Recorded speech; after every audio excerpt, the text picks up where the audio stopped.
Throughout human history, art reigns supreme as the foundation of culture. However, the human proclivity to create comes with a dark secret. Many believe that good art requires suffering. The tortured artist stereotype is known widely due to the abundance of artists that experience mental or physical ailments. One historical example is Fyodor Dostoevsky, thought to be one of the greatest novelists of all time. At 27, Dostoevsky was arrested on suspicions of belonging to a countercultural literature group. At one point, the novelist was dragged out to a field with a hood draped over his head and told that he was going to be executed. Shortly before a rifle pointing at his head was fired, it was revealed to him that the execution was fake. After almost being scared to death, the novelist was exiled to a Siberian prison camp for 4 years with dismal living conditions. During this torturous period, Dostoevsky developed seizures, which increased in intensity and frequency. Many see this as an illness which impeded his works, but Dostoevsky disagreed. Unlike the typical seizure, the novelist's attacks were preceded by an aura, an altered state of consciousness that signals an upcoming seizure. Some with this condition experience feelings of déjà vu, increasing in intensity until epilepsy is triggered. Others report a feeling of their limbs rapidly growing, or disassociation from their body. These experiences can be so riveting that people forego treating their epilepsy just to continue to experience the aura. Dostoevsky was one such person, with an aura that elicited a mystical experience. The moments directly before a seizure were characterized by an instant deepest sensation, overflowing with unbounded joy and rapture, ecstatic devotion, and completest life. In other words, his seizure, which arose from and were a cause of much of his suffering, also allowed a deep connection to the world, and almost a complete understanding of the meaning of life. Dostoevsky found that coupled with the source of his greatest suffering was great meaning and beauty. This phenomenon was so extraordinary that he claimed he would exchange it for all the joys of his life. After returning from Siberia, potentially due to these mystical experiences, Dostoevsky would go on to create his most critically acclaimed books ever. Although a causal relationship can hardly be established, I imagine that this is the most tangible link between quality of art and suffering that exists. Dostoevsky is not alone in transfiguring suffering into art.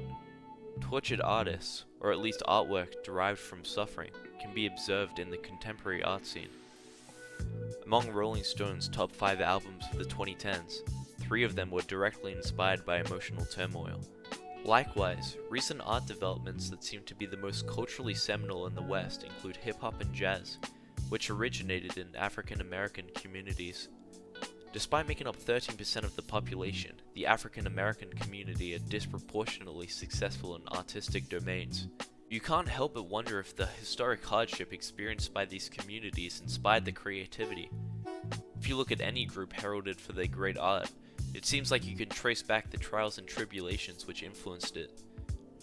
But this still leaves us with the question on why this strange relationship exists. On that note, here's my perspective. As far as I can tell, art is the expression of novel ideas and emotions. This is why our taste in art develops as we age. As we explore and understand our foundational emotions and thoughts, more complex art is required to satisfy us. With this in mind, it makes sense that the art which resonates with us most comes from our most repressed ideas and emotions. Repressed ideas and emotions are often those associated with hardship, as suffering and avoidance go hand in hand. It's a rare person who soaks up and faces enough hardship to truly understand it, and as a consequence, art which deals with these themes is equally rare. This relationship, and in turn the objective of the tortured artist, draws parallels to the hero's journey.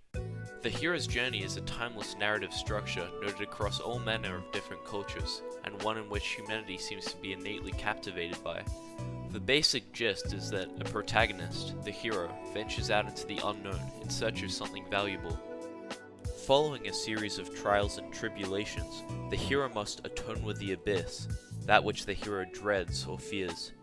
After this atonement is made, the hero achieves a deeper understanding of the world around them, which they then use to aid in their journey.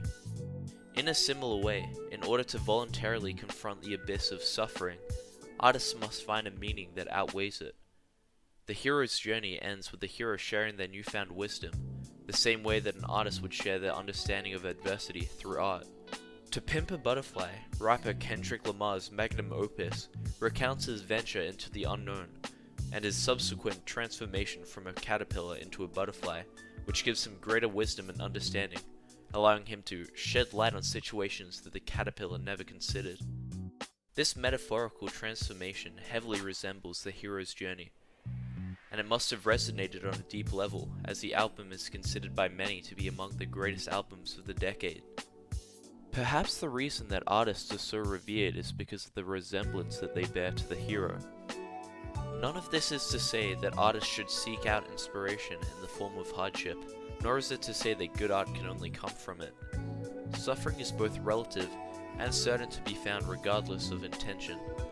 Each artist has their own abyss to wrestle with, and that abyss isn't necessarily wrought with pain.